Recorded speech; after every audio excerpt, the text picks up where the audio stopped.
ฝากถึงคนลาวเฮาอยู่ในไทยจะเดินทางกลับช่วงเทศกาลปีใหม่สงกรานต์เด้อพี่น้องเด้อเนาะหนึ่งการถือกระเป๋าสัมภาระเนาะ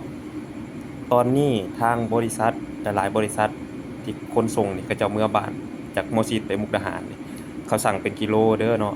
หมู่เจ้าหลายคนอาจจะบ่เชื่อเนาะอันนี้เนาะอันนี้มีคนเมื่อแล้วนี่ขอให้เอาภาพให้เบิ่งเด้อเนาะเริ่มแล้วเริ่มตั้งแต่เดือนนี้นี่เขาก็เริ่มเก็บแล้วเนาะบางคนบอกโอ้ยเขาเก็บแต่โดนแล้ว แต่ด้นน่ะเขาบ่ได้ชั่งน้ำหนักเด้อบ่ได้ชั่งเนาะเขาบอกภาษาไทยก็คือไม่ได้ชั่งน้ำหนักนะครับเขาจะคิดเป็นใบไปนะแต่ทุกมื้อนี่ข่อยบอกไปเลยกิโลละ15บาทถึง20บาทเนาะแล้วแต่บริษัทเนาะการคิดก็บ่คือกันบางคนบอก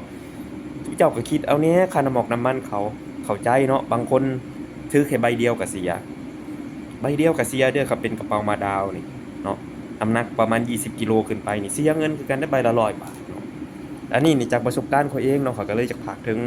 คนลาวเฮาเนาะที่จะเดินทางไปอ่ามุกดาหารสะวรรณเขตเฮาล่ะพี่น้องเนาะและการเสียมันบ่ได้เสียเพียงแต่เจ้าเสียจากอันมอชิดไปมุกดาหารเด้อพี่น้องไปฮอดมุกดาหารแล้วหมู่เจ้ายังสิได้เสียอีกใบละ100บาทข้ามไปสะวรรณเขตนี่ข้อยแนะนำคันว่าผู้ใดที่อยากถือของเมื่อเป็น7-8กระเป๋าสิข้อยแนะนำฝากกับบริษัทดีกว่าคุ้มกว่าเนาะคุ้มกว่าข้อยบอกเลยว่าคุ้มกว่าอันนี้คันเจ้าเมื่อนี่เจ้าเมื่อนี่เจ้าเอาเมื่อจาก10ใบเนี่ยเนาะเขาคิดใบละ100กว่าบาทกับ1,000กว่าบาทตัวรถจะอีก600ก็ตกไปเลยเกือบ2,000เมื่อฮอดมุกดาหารอีกใบละ100อีกเนาะ10ใบก็1,100อืม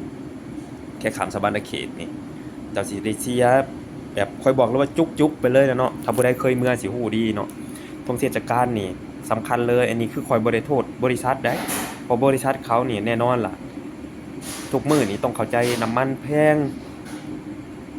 แล้วก็ค่าอิหยังมันก็ขึ้นเบิดนั่นน่ะพี่น้องแน่นอนเวลาเขาเดินทางเขาก็ต้องคิดเนาะสิ่งเดียวที่เราเฮ็ดได้คือเราตัวเราเองนี่ตัวเราเองที่จะเดินทางนี่เอาแค่ใบเดียวพอคันเป็นซื้อของฝากนี่ข้อยแฮ่งคักอยากแนะนำหมู่เจ้าไปซื้ออยู่มุกดาหารพุ่นแมคโครมุกดาหารเขาก็เปิดเช้า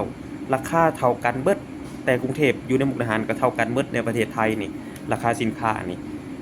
คันหมู่เจ้าว่าโอ๊ยมันบ่ได้ซ้ำเด้ข้อยซื้ออันนั้นถึงเจ้าซื้ออยู่ในบขสมุกดาหารมันบ่ซ้ำอยู่แล้วมันแพงอยู่หั่นน่ะไปซื้ออยู่แมคโครพุ่นแมคโครมุกดาหารมันบ่แม่นว่าต่างจังหวัดบ่มีห้างเด้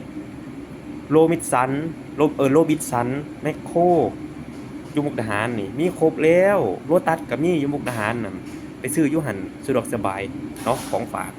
เอาฝากกดไลค์กดแชร์คลิปนี้ให้ทุกคนได้เห็นนำกันแน่ผู้ใดที่จะเดินทางเพื่อท่องเที่ยวสกานเนาะ